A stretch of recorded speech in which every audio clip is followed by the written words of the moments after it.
신명기 7장 말씀이 되겠습니다.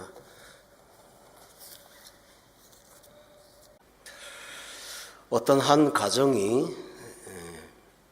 새로운 동네로 이사를 가는데 그 동네에 집도 준비된 것이 없고 직장도 없고 설상가상으로 가족은 대가족이고 이사를 가야 하는 그 동네는 그 가족을 오는 것을 몹시 싫어하고 거부하고 오면 가만두지 않을 것인 그런 상황에서 이사를 간다고 하면 온 식구들의 마음이 어떨까요? 이스라엘 백성들의 마음이 바로 이와 같습니다. 하나님께서 인도하여 가라고 하신 가나안 땅, 본문 1절에 보면 7 족속들이 등장하는데 하나하나 이름을 소개하는 까닭은 이 족속들의 강함이 그 당시 중근동에서 가장 강력한 백성들이었기 때문입니다. 그뿐만 아니고 그들은 자기 신을 섬기는데 아들과 딸을 생체로 화형을 시켜서 신에게 주는 만큼 잔악한 민족들이었습니다. 문제는 이스라엘 백성들이 한 번도 경험해보지 못한 생산 환경이 또 기다리고 있다는 것입니다. 이 가나안은 농사가 주 기업입니다. 이스라엘 백성들은 430년 전에 농사가 아니라 유목민이었습니다.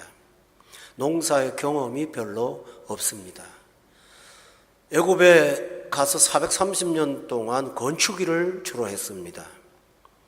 농사의 경험이 없습니다. 가나안은 농사의 경험이 필요한 곳입니다.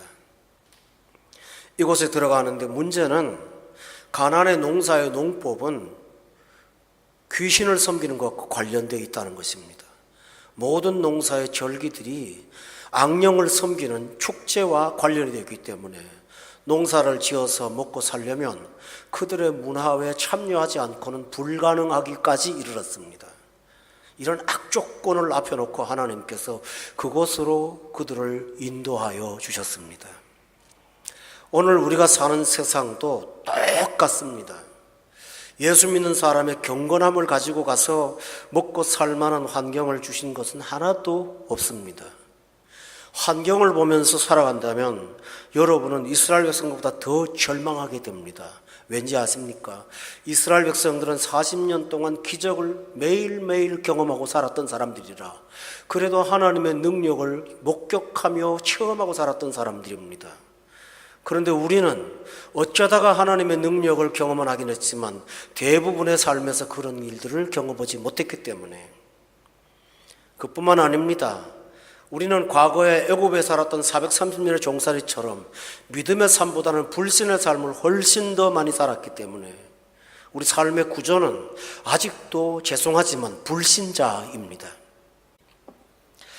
그래서 하나님은 이스라엘 백성들을 가르치십니다. 첫째로 1절에 보면 조건이 어떠하든 그 땅은 하나님이 인도하여 들이신 땅이라는 사실입니다. 앞에 하나님이 가셨습니다. 우리가 간 것이 아닙니다. 그렇다면 가게 하신 하나님이 이끌어 가시고 순종했던 백성을 방치하실까요? 우리는 그 사실 하나만 믿어도 오늘 본문의 내용을 모른다 할지라도 신뢰하며 살 수가 있습니다. 여기까지 인도하신 하나님께서 이곳에 사는 것을 방치하시지 않는다면 우리는 그 하나님을 믿고 환경을 이기는 사람이 되어야 될 줄로 믿습니다. 이것이 신앙입니다. 두 번째입니다. 2절에 보면 하나님께서 그들을 너에게 넘겨 내게 치게 하신다고 말씀하셨습니다. 앞에 문제가 있습니다. 계산 속에 대답이 안 나오는 문제가 분명히 있습니다. 하나님 문제 없다고 말하지 않습니다. 그러나 문제를 해결하시는 하나님이 해결하신다고 말씀하십니다. 여러분 문제만 쳐다보면 안 됩니다. 그 너머에 계시는 능력자이고 주권자이신 하나님 바라보며 사시는 여러분 되시기를 바랍니다. 이것이 믿음입니다. 하나님은 이런 백성들에게 이렇게 가르쳐도 믿음의 불안감을 갖기 때문에 하나님은 이스라엘 백성들의 정체성을 알려주셨습니다. 우리도 세상에 살면서 우리가 누구인가를 날마다 묵상하며 살아야 됩니다. 본문 1절에 보면 이스라엘 백성들은 7 족속과 비교할 때 작고 힘이 약합니다. 7 족속은 너보다 많고 힘이 셉니다. 갖추고 있는 능력이나 보유한 자원으로 본다면 우리는 세상에서 비교할 수 없는 약자입니다. 그런데 그것이 우리 정체성이라는 사실을 믿으세요. 기드온이 백성을 모집했을 때 군사로 모집된 사람이 32,000명이었죠.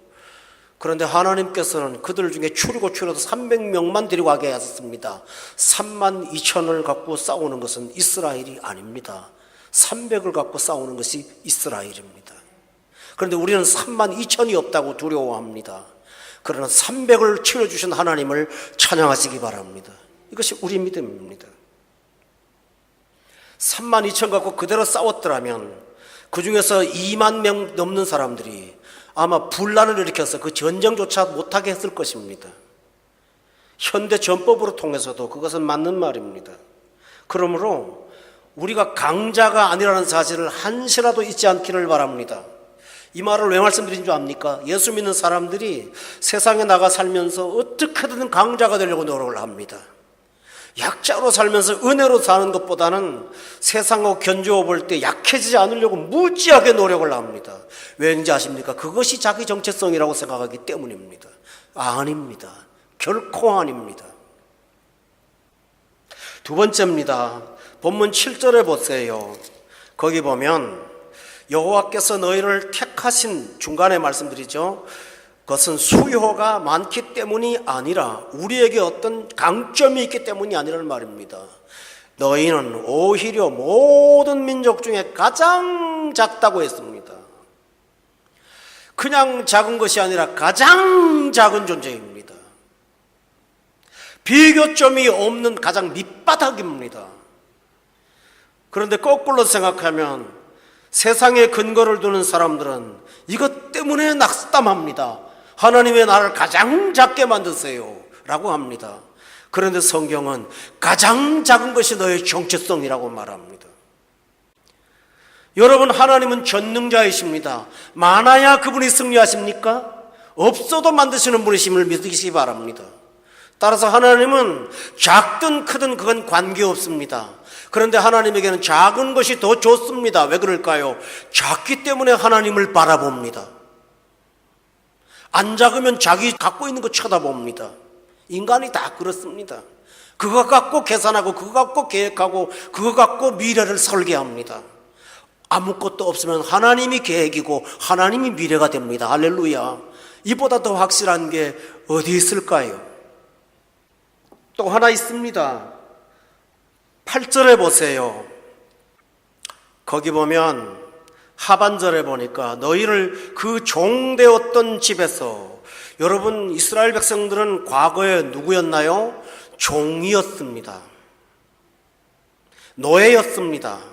그런데 8절에 보면 끝에 속량받은 사람들입니다. 하나님이 값을 지불하시고 해방을 시킨 사람들입니다. 여러분, 이스라엘 백성들이 속량받을 때 엄청난 대가를 지불했습니다. 애굽의 장자가 몽땅 다 죽었습니다. 이스라엘 백성 구원하시기 위해서 애굽의 수족을 끊었습니다. 바로의 아들도 죽었습니다. 예수 믿고 구원받은 거 공부하다가 어쩌다 저절로 받았습니까? 그건 표면입니다. 실제는 우리 한 사람의 구원 때문에 얼마나 많은 희생을 치렀는지를 여러분이 알아야 합니다. 가장 비교할 수 없는 희생은 하나님 자신이 죽으신 것입니다. 그런데 무엇이 두렵습니까? 하나님의 생명을 주시고 우리를 속량하셨다면 그 속량받은 속량물을 그냥 방치하실까요? 하나님께서? 그러므로 우리는 우리 정체성을 항상 하나님 중심으로 붙잡아야 됩니다. 믿습니까, 여러분? 이것이 믿음입니다. 그 하나만 붙잡으면 하루의 혼동 속에서 우리는 자유할 수가 있습니다. 본문 25절에 보세요. 만약에 정체성을 현실에서 자꾸만 추구한다면 25절에 다 같이 읽읍시다. 시작.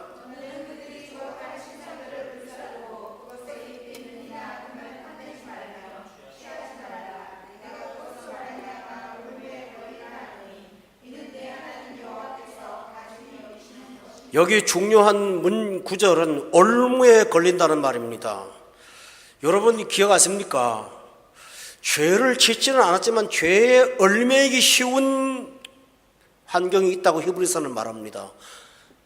여러분 술집에 앉아갖고 기도하면서 유혹받지 않게 해주세요 하는 게 낫습니까? 안 가는 게 낫습니까? 바로 이것입니다. 하나님의 사람이 세상을 탐하면 반드시 올무에 걸리게 되어 있습니다. 올무는 뭘까요? 올무가 뭡니까? 여러분 저는 올무 놔본 사람이거든요. 토끼 잡느라고. 올무는 잡아먹으려고 놓는 거지요. 올무는 그 사람 도우려고 놓는 게 아니에요. 세상은 전부 다 사람을 먹이로 삼지요. 날로 위해서 도울 사람 아무도 없습니다. 여러분 잊지 마세요. 하나님이 아니면 우리는 밥이 됩니다. 그러므로 현실에서 정체성을 자꾸 찾으면 스스로 올가미에 걸려듭니다. 여러분 저는 성경을 통해서도 깨닫지만 많은 인생 경험을 통해서도 깨닫습니다.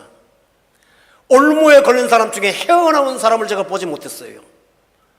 그렇다면 여러분 정체성을 세상에 찾으면 여러분이 세상이 쳐놓은 올무 속에 스스로 밟고 들어갈 수 있다는 사실, 그 위험을 여러분이 염려하시기를 바랍니다. 그 올무의 결론이 뭔지 아세요? 23절에 보십시오.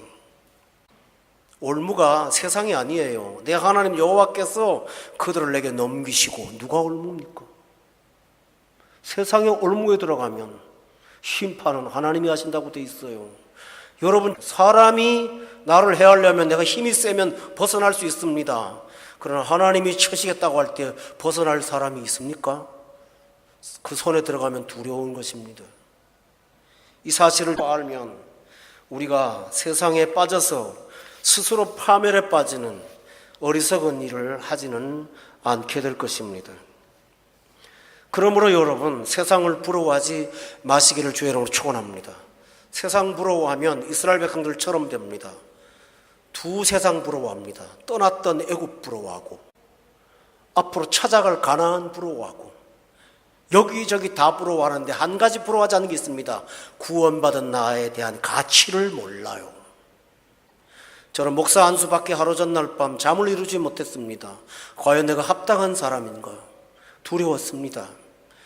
그리고 그 직분의 영광 속에 살 수 있도록 오늘까지 경험하신 하나님이 얼마나 귀한지요. 이와 같이 여러분은 세상의 것들이 아니라 하나님의 것들을 부러워하며 귀히 여기는 저와 여러분 되시기를 주의 이름으로 축원합니다.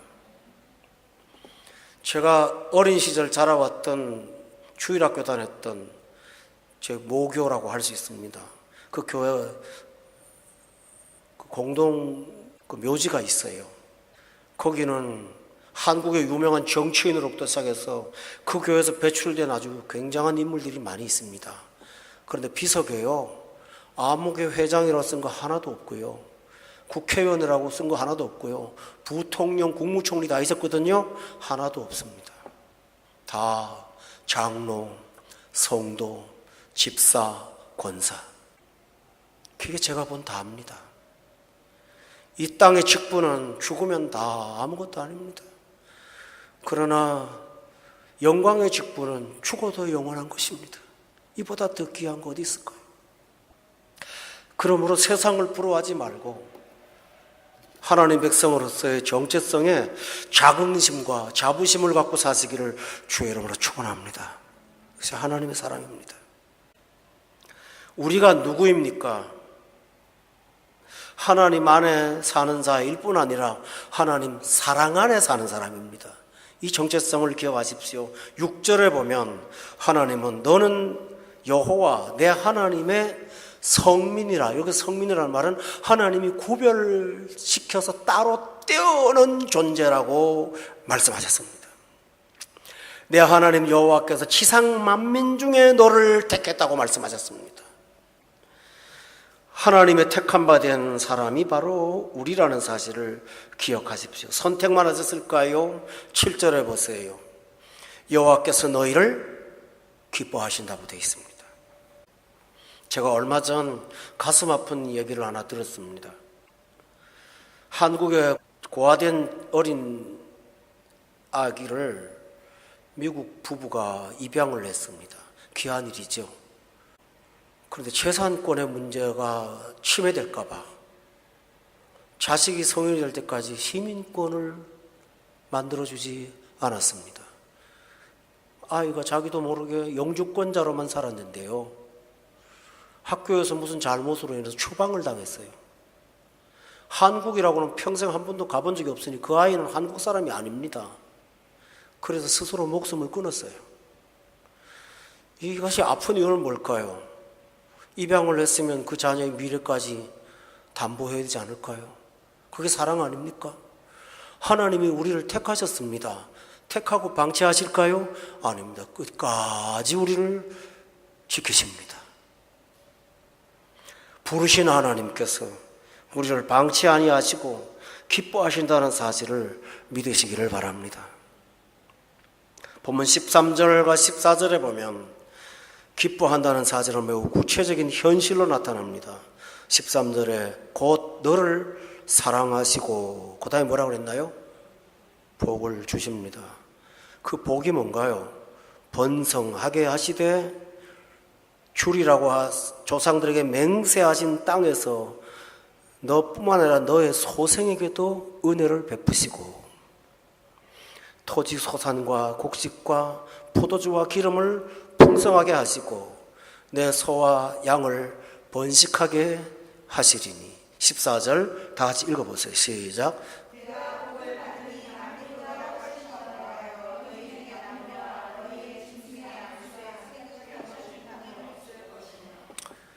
만민보다 훨씬 더합니다. 우리를 지상 만민 중에서 성민으로 뽑으신 하나님이 주신 복도 만민보다 더하게 하신다고 말씀하셨다면 이거 믿으세요. 겨우 먹고 살게 하지 않으십니다. 하나님이 그렇게 하지 않으십니다. 믿습니까 여러분? 그러므로 성도 여러분, 이 사실을 믿으시기를 주의 이름으로 축원합니다.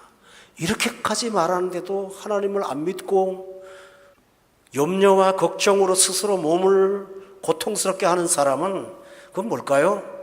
하나님을 분노케 하는 것입니다. 하나님을 진노하게 하는 것입니다. 여러분, 하나님을 기쁘시게 하는 사람 되려면 오직 의인은 뭐로 산다고요? 믿음으로 사는 거예요. 할렐루야! 하나님은 이렇게 복 주신다는 말을 그냥 말로 하지 않고 본문 9절에 보세요.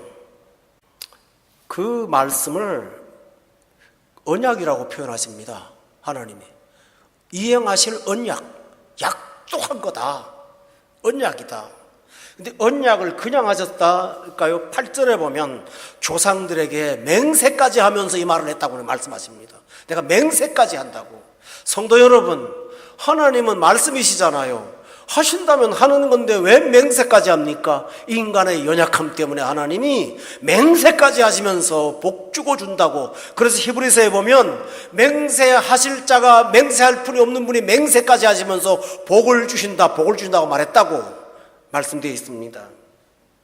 그러므로 성도 여러분, 이 사실을 믿기 때문에 여러분은 세상과 구별된 삶을 살아야 됩니다.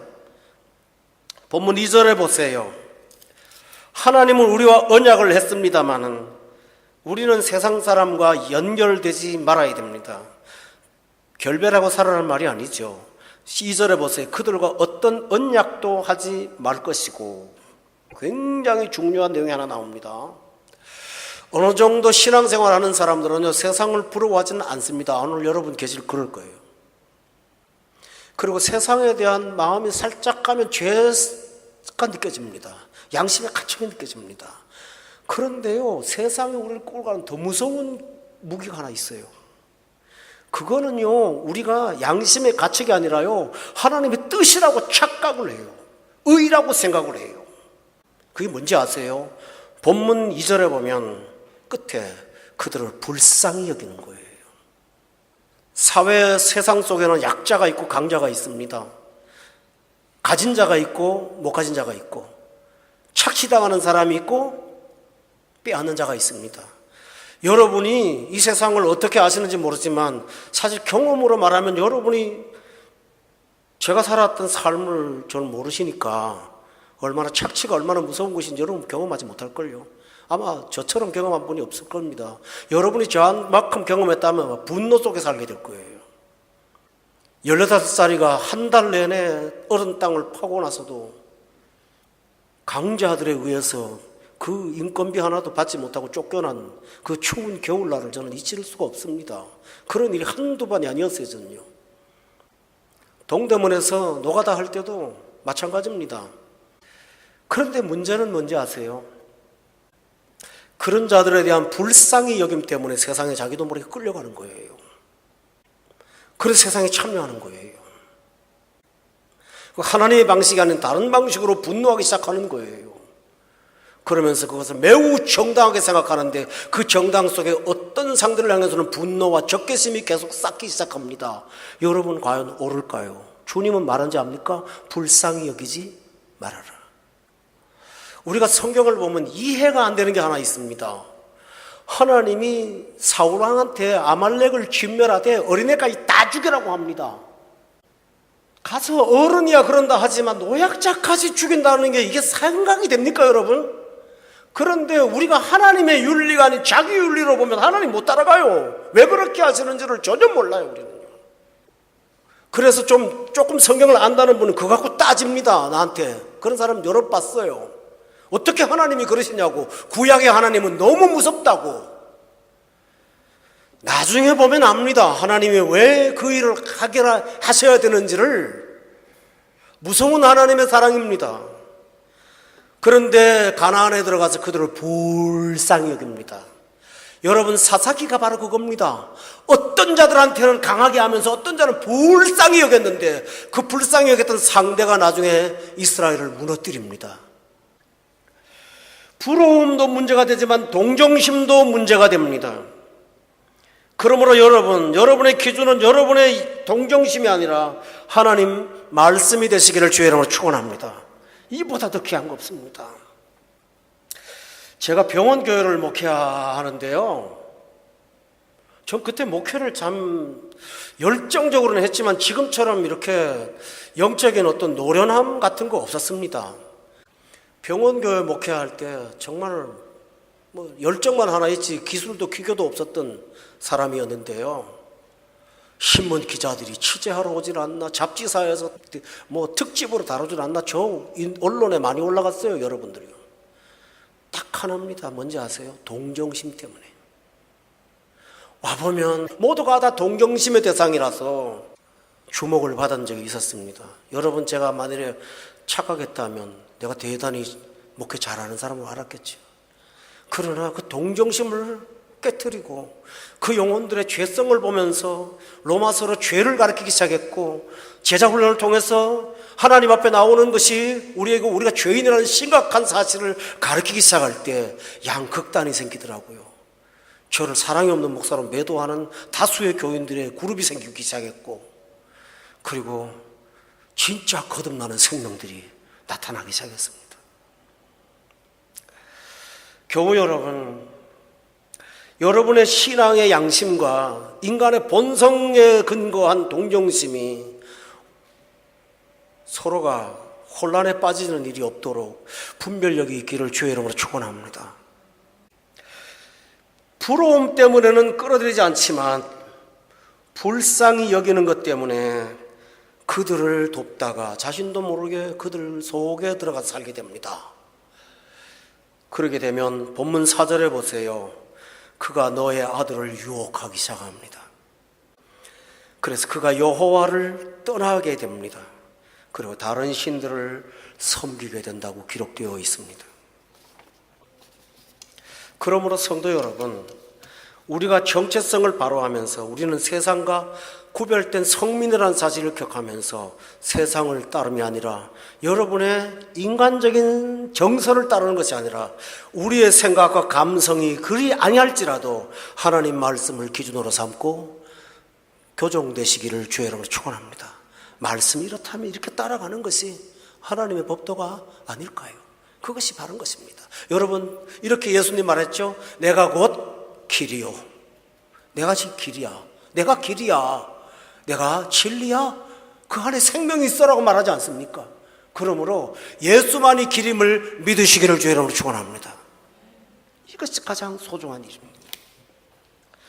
또 하나 있습니다. 우리는 하나님의 사랑 안에만 구별된 사람이 아니라 구별되게 살기 때문에 굉장히 필요한 게 하나 있습니다. 세상하고 서로 협동하고 살아도 살기 어려운 세상에 저 사람하고 교제하지 않고 어떤 교감이나 가치관을 공유하지 않은 채 구별되게 산다는 것은 사실은 모험입니다. 그렇잖아요. 어려운 거죠, 그게. 그래서 필요한 게 있습니다. 우리 힘으로 못 삽니다. 믿음으로 살면. 믿음으로 살기 때문에 약자가 됐는데 어떻게 우리 힘으로 삽니까? 그래서 이런 사람한테 꼭 필요한 게 있는데 그건 뭔지 아세요? 하나님의 보호입니다. 그런데 하나님이 믿음으로 사는 자를 보호하십니다.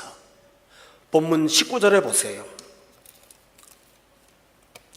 거기 보면 내 하나님 여호와께서 너를 인도하여 내실 때에 내가 본 큰 시험과 이적과 기사와 강한 손과 편팔을 기억하라. 뭡니까? 아무리 두려운 세상에 가도 너를 구원했던 40년 광야 생활의 역사를 기억하면서 두려워하지 말라고 말씀하시면서 여러분 19절에 보세요. 19절에 내 하나님 여호와께서 너가 두려워하는 모든 민족에게 똑같이 행하실 것이라고 말씀하셨죠. 이게 뭘까요? 하나님의 보호입니다. 할렐루야. 하나님의 보호가 있습니다. 우리는 약자가 분명합니다. 그러나 보호하시는 하나님이 있답니다. 이것보다 강한 게 어디 있을까요? 중국에서 재미있는 일이 일어났습니다. 조폭들이 어떤 손님 하나를 호텔에 쫓아냈습니다. 근데 이 손님이 누구냐 하면 중국의 별 4개짜리 장군입니다. 이 사람이 군대를 끌고 왔어요. 그 조폭들을 다 물리쳤습니다. 얼마 전의 사건입니다. 우리는 약합니다. 그건 하나님이 주신 힘과 권력이 있습니다. 그 보호 가운데 우리가 살고 있음을 기억한다면 여러분 낙담하지 않게 될 줄로 믿습니다. 20절에 보세요. 하나님이 그들을 어떻게 하십니까? 왕벌을 보낸다고 되어 있어요. 왕벌을. 이 왕벌이라는 말이 뭐냐면 하나님이 그들을 징계해서 해결하실 거라고 말했습니다. 근데 재미있는 말씀이 하나 있습니다. 22절에 보면요. 우리는 이런 말씀을 뒷까지 안 보고 앞만 보고 하나님 계신 거야? 내가 이렇게 어려운데 왜 보호를 안 해?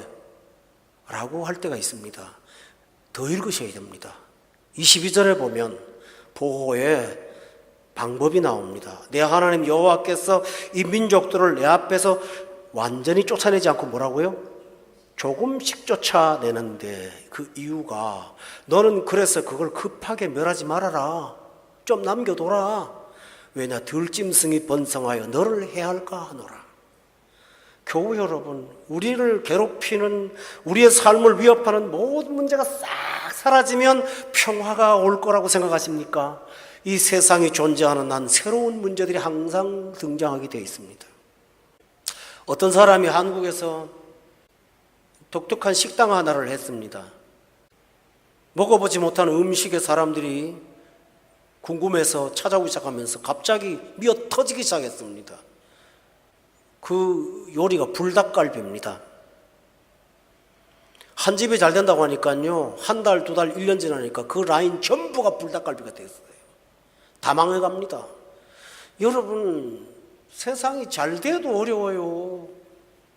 그러므로 하나님이 조금씩이라고 말을 했다는 말은 우리가 알 수 없는 들짐승이 너를 해야 할까봐 하나님이 두려워한다고 말하십니다. 그렇다면 내게 남아있는 잔재된 문제들, 어려운 삶이 완벽하게 끝나지 않은 것은 내가 모르는 위험을 지켜주시는 하나님의 보호가 있다는 사실을 믿으세요.